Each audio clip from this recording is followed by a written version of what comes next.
Thank you, the Command of the Army, the distinguished delegates, and the senior officials of the Sri Lankan military, and honorable guests from both foreign and Sri Lankan. Ralph was one of my mentors who taught me military doctrines, not in Colombo, but the long time ago in 2006 in Madurai, and I consider him as one of my teachers. And also, at the outset, first and foremost, I want to pay two compliments to the Sri Lankan military from a perspective that nobody has looked at them. In fact, the first being, I consider it as a critical success factor of our accomplishments in the recent past, because Sri Lankan military is the force that is managed by the highest percentage of educated officers in the whole country. Because, most of them have their degrees and postgraduates, and that is one success factor I see. They are well equipped with implicit knowledge, that is conceptual work in regard to military affairs, and as well as in management, as well as tacit knowledge, that is the experience, they make use of in their operations, and also their general education very well balance their mindset to be humanitarian throughout the period that we accomplished the task. That's why there were no incidents of rampages or any other ill effects during that period reported against them. And so the military treats treats training and development as an investment, whereas in contrast, the corporate sector usually treats it as an expenditure. So that's one critical success factor that nobody has sort of looked into in their accomplishments. The next thing is, in my 20 years of interaction with the military officers at all levels, I never found a single military officer, who used a derogatory term on the enemy. That is, that they respected the enemy. And even in the aftermath of defeating the LTT, every military spokesman who addressed the public called Prabhaharan as Mr. Prabhaharan. So that is something, in fact, the LTT reciprocated respect to us. That is why in the peace initiatives, that they requested Sri Lankan military to provide the escorts for their delegates who are coming from abroad. So there's a lot that the politicians can learn from the military all over the world to respect their enemies and political opponents in confrontations. And to pave the way for the discussion, for the speakers to make their deliberations, I want to cite another aspect. When I was in intelligence, somewhere down I read something about LTT being a transnational business entity. It's equivalent to a multinational corporation. Some international writer made that interpretation. To some extent, it is true.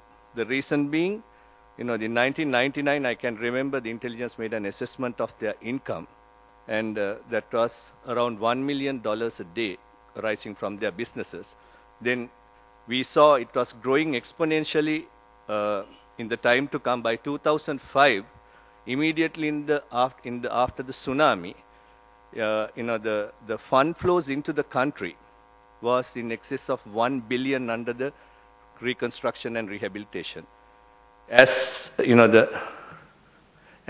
got the idea, subsequently we worked on that idea, and later central bank set up its own monetary intelligence unit and banned 3 organizations and sort of confiscated the funds they had, which were bringing in those funds to the country. So just to rationalize what I said, that it is a transnational organization. In fact, Minister of Foreign Affairs, in his address a while ago, he said, they are into shipping, banks, and banking, petrol stations, real estate, not only that, even in the capital markets they were operating at one time. And so the thing is, therefore, there is a dire requirement for us to, there's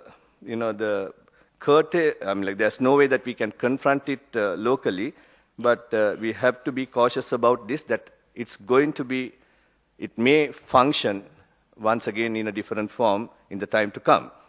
And as the war came to an end, I sort of looked at the theoretical frameworks with the literature I had, and in one place it said, terrorism is a cycle.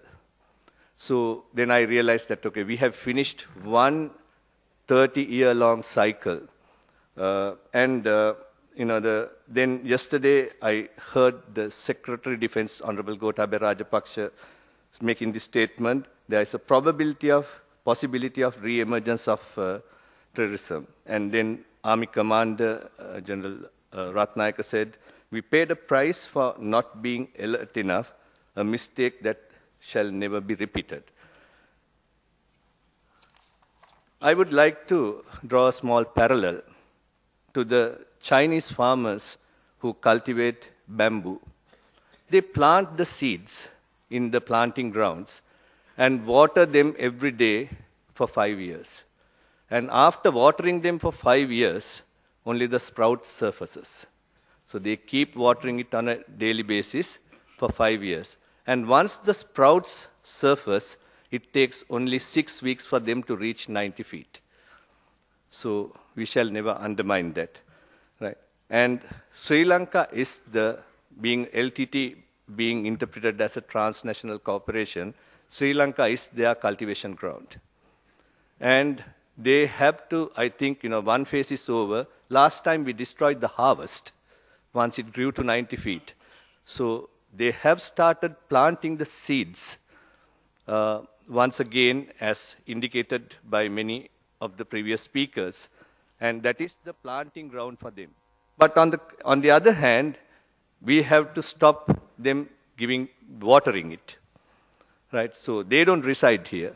And water is not brought from faraway places. So the water has to be brought so that there's intelligence community has a major role to locate the seeds and uproot them before they become plants. And on the other hand, the Navy has to prevent the water being brought from outside, right? Because to water the cultivation ground, the farmers have to reside close by, right? They can't bring water from a faraway place. So therefore, there is the region. We have to have the regional cooperation to combat this future menace. And with that illustration, I would like to hand over the forum to the three speakers. And it's my obligation to introduce the first speaker, Mr. N. Satyamurthy, a graduate in law by education and a journalist by profession. And Mr.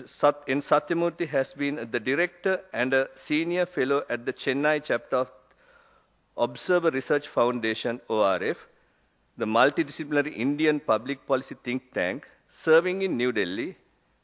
Being a keen student of Sri Lanka and Maldives, the two southern neighbors of India, he visits these countries frequently to understand the people and the polity and to update his knowledge and monitor the progress and development.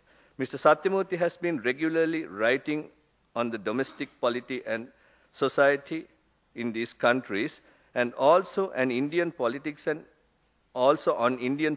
elections, policies and issues in the official website of the foundation and elsewhere too. For 8 years now, he has also been writing on Sri Lankan politics in regular and on bilateral relations with India occasionally. Through weekly columns, first in the Daily Mirror and more recently in the Sunday Leader, both published from Colombo. Mr. Satyamurthy has presented papers on issues relating to Sri Lanka, Maldives, and Indian politics, and constitutional processes at various seminars and conferences. He has authored a couple of books on Sri Lanka and is now working on a book on Maldives in regard to the underlying dynamism of the nation's post-democracy developments and politics, yet to be published. Over to you, Mr. Satyamurthy, for your presentation.